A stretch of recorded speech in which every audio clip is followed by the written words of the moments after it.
안녕하세요. 김태훈 목사입니다. 뚜벅뚜벅 메시지. 오늘은 출애굽기 묵상 33번째. 실패자들이 걸린 병이 있다. 실패자들이 걸린 병이 있다. 출애굽기 17장 1절에서 16절의 말씀 가지고 함께 뚜벅뚜벅 걸어가겠습니다. 본문의 말씀을 통해서 이스라엘 백성이 광야에서 걸린 세 가지 질병에 대해서 살펴보겠습니다. 이 병은 영적인 질병이고 그들이 오랫동안 고치지 못한 고질이었습니다. 그리고 이 고질은 오늘 신앙생활한 우리에게도 언제든지 발병할 수 있는 전염병과도 같습니다. 자, 광야의 실패자들이 걸린 병은 어떤 증상이었을까요? 첫 번째, 여러분, 원망병입니다. 원망병. 모세와 하나님에 대해서 원망했죠. 3절, 그들이 모세에게 대하여 원망하여 이르되. 이스라엘 백성이 광야에서 걸린 병 중에 가장 큰 병이 불만의 병입니다. 원망병입니다. 그들이 광야에서 가장 많이 가졌던 감정이 불평이었습니다. 어떤 상황에서 불평하고 누구를 원망하는 것은 심각한 병입니다. 모세는 이러한 백성들의 원망을 하나님을 시험하는 행위, 그렇게 규정했습니다. 하나님을 시험하는 행위라고. 너희가 어찌하여 여호와를 시험하느냐? 그것은 이스라엘 백성들의 원망은 하나님의 존재와 인도하심 자체에 대한 의심을 내포하고 있기 때문에, 그것을 품고 있기 때문에 그렇다는 것이지요. 이스라엘 백성들의 원망병은 하나님께서 이스라엘 백성을 인도하신다는 사실에 대해서 부인하는 모습인 거죠. 이것은 참으로 어리석고도 패역한 배신 행위입니다.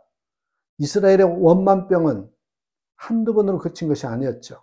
홍해 앞에서 두려워 떨던 그들은 마라의 쓴물을 마시자 모세를 원망했고, 이제 르비딤에서는 모세에게 돌을 던질 태세였습니다.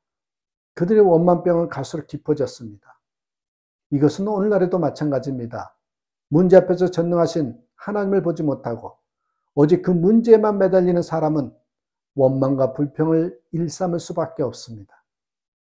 구원의 은총을 받은 우리는 어떤 고난 앞에서도 원망하지 말고 오히려 감사해야 합니다. 이것이 모든 고난을 이기고 하나님의 풍성한 은혜에 이르는 그런 지름길인 것이죠. 두 번째 실패자들이 걸린 병은 뭐냐면 과거병입니다. 애굽의 기억에 잡혀있는 이스라엘 백성들의 모습입니다. 지금 현재 모습이 아닌 자꾸 과거 애굽의 기억만 해요. 3절 보세요. 당신이 어찌하여 우리를 애굽에서 인도해 내어서 우리와 우리 자녀와 우리 가축이 목말라 죽게 하느냐. 이스라엘 백성들은 광야에서 과거를 그리워하였습니다. 걸핏하면 애굽으로 돌아가고 싶어 했습니다. 그들은 과거병, 향수병에 걸려 있었습니다. 그들은 미래를 바라보지 못하고 자꾸만 과거를 뒤돌아보았습니다. 미래지향적인 것이 아니라 과거지향적인 것이죠. 솔직히 그들의 과거가 뭘 그리 자랑스럽습니까? 애굽인들의 노예로 혹심한 부역에 시달려 부르짖었던 고통스러운 그런 기억밖에 더 있습니까? 그런데도 그들은 현재와 과거를 비교하면서 고센 땅에서의 삶에 대한 향수병을 버리지 못했습니다. 실패한 사람들이 걸리기 쉬운 병이 바로 과거병입니다. 이스라엘의 몸은 애굽에 나왔지만 마음은 여전히 애굽의 종교, 애굽의 문화에서 벗어나지 못하고 있습니다. 백성들은 음식 때문에 향수병에 걸렸습니다. 매일 먹는 만나에 식사한 그들은 과거의 음식을 그리워하면서 이렇게 말하죠. 민수기 11장 5절에 보니까 우리가 애굽에 있을 때에는 값없이 생선과 오이와 참외와 부추와 파와 마늘들을 먹은 것이 생각나거늘. 출애굽한 이스라엘 백성들의 목표는 가나안이었습니다. 그러나 그들은 가나안을 포기하고 애굽으로 다시 돌아가자고 했습니다. 민수기 14장 4절에서 이에 서로 말하되 우리가 한 지휘관을 세우고 애굽으로 돌아가자 하며, 가나안 땅은 아낙 자손들이 살고 있고 그곳 주민들은 성곽은 튼튼하고 전쟁 무기도 많이 가지고 있으니 겁이 난다는 것입니다. 광야의 이스라엘은 도전하는 자유인이 되기보다 차라리 배부른 종이 되기를 원했습니다. 실패자는 자꾸 과거를 돌아보지만 성공자는 미래를 봅니다. 큰일을 한 사람은 항상 미래지향적인 눈을 가지고 있다고 하죠. 영국을 보십시오. 과거 세계를 지배했던 민족 아닙니까? 온 세상을 식민지화 하다시피 해서 대영 저국은 해가 지지 않는 나라, 그런 말이 있을 정도였습니다. 그런데 지금 영국의 힘은 그리 크지 않습니다. 온 세계를 제패하고 있는 나라는 지금 미국이 있죠. 영국은 과거지향적이고 미국은 미래지향적이다. 이런 말 한 적이 있습니다. 이런 글을 읽은 적이 있습니다. 영국에서 많이 팔리는 책은요, 대영 제국의 해고, 대영 제국의 흥망생세. 여러분, 18세기의 영국, 이런 제목의 책이랍니다. 미국의 경우는 다르대요. 21세기 전망, 21세기 경영 마인드.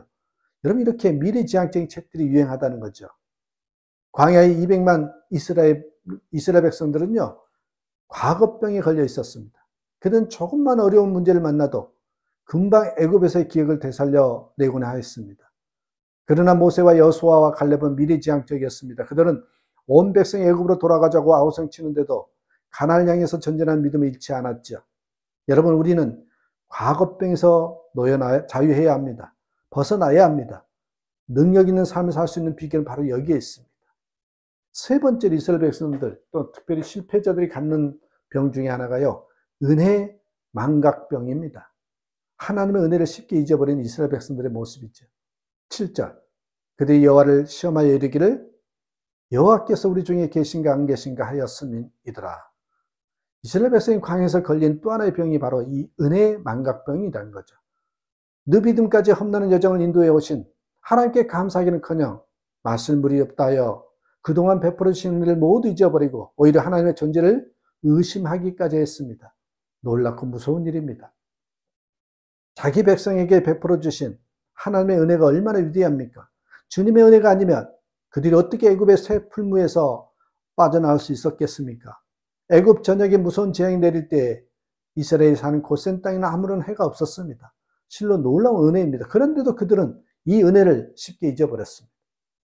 여러분, 우리는 하나님의 은혜를 잊어버리는 배은망덕한 사람이 돼서는 안 됩니다. 은혜를 망각한 자는 인생 실패자입니다.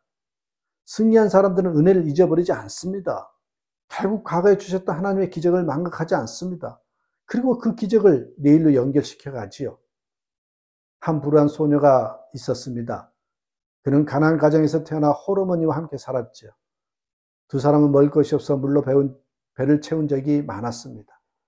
아사 직전 이웃에게 발견돼 겨우 목숨을 건진 적도 있었습니다.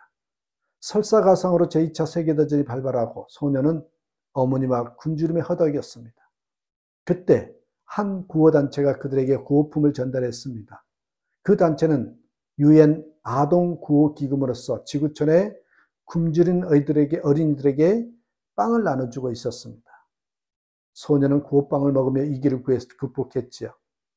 그는 장성에서 세계적인 영화 배우가 됩니다. 여러분, 이 소녀의 이름은요, 오드린 헵번입니다.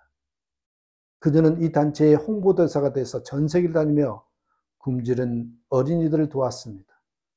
오드리는 기회 있을 때마다 이렇게 말하죠.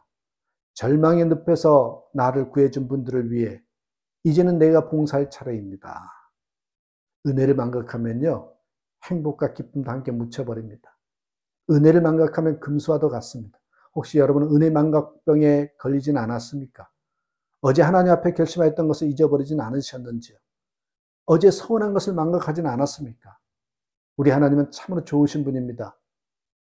이럼에도 불구하고 하나님은 오늘 본문 후반부에서 보신 것처럼 하나님은 반석을 통해 물을 공급하시고 아말렉과 전쟁할 때도 능력의 손으로 이스라엘 백성을 보호하십니다. 사랑하는 여러분, 이런 병에 걸리지 않는 참으로 하나님의 아들, 딸로 살아가는 저와 여러분 되시길 주님의 이름으로 축복합니다. 감사합니다.